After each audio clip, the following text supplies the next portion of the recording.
അങ്ങനെ ദിയ കൃഷ്ണയുടെ വിവാദമായ ആ ചിക്കൻ കറി റെസിപ്പി ഞാനും ഒന്ന് കോപ്പി ചെയ്തു കേട്ടോ.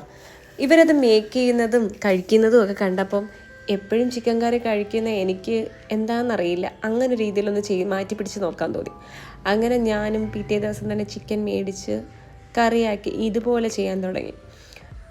അവരെങ്ങനെ ഫോളോ ചെയ്തോ അതേ റെസിപ്പി എന്നെ ഫോളോ ചെയ്താണ് ഞാൻ ചെയ്തത്. പിന്നീട് ഈ ചിക്കൻ കറി നല്ല വിവാദത്തിലെത്തിയിരുന്നു. പക്ഷെ നമുക്കെന്നാൽ ഇതിൻ്റെ ടേസ്റ്റ് ഒന്ന് അറിയാൻ വേണ്ടിയിട്ട് ഞാൻ ട്രൈ ചെയ്തതാണ്. ഒരു രക്ഷയില്ല കേട്ടോ, എന്താണെന്നറിയത്തില്ല, ഭയങ്കര ടേസ്റ്റായിരുന്നു. ചിക്കൻ ആദ്യമേ ഞാൻ പുരട്ടിയൊക്കെ വെച്ചു, അതിന് ബോയിൽ ചെയ്തെടുത്തു. അതായത് ഒന്നും കൂടെ ഫ്രൈ ചെയ്ത് ചെറിയൊരു ശാല ഫ്രൈ ചെയ്തെടുത്തു. അതിനുശേഷം അവിടെ സവോളയും അവർ പറഞ്ഞ കണക്ക് തക്കാളിയും വെളുത്തുള്ളി ഇഞ്ചി അതെല്ലാം കൂടെ വഴറ്റിയെടുത്തു. അവസാനം ചിക്കൻ അവനെ തട്ടി അതിൽ നിന്ന് വെള്ളം ഇറങ്ങി വന്നു, തിളച്ചു. വാ, സൂപ്പർ ടേസ്റ്റായിരുന്നു ആ ചിക്കൻ കറിക്ക്. അപ്പം എല്ലാവരും ഒന്ന് മസ്റ്റ് ട്രൈ ചെയ്ത് നോക്കുക കേട്ടോ. അവരുടെ ചിക്കൻ കറി റെസിപ്പി കൊള്ളായിരുന്നു.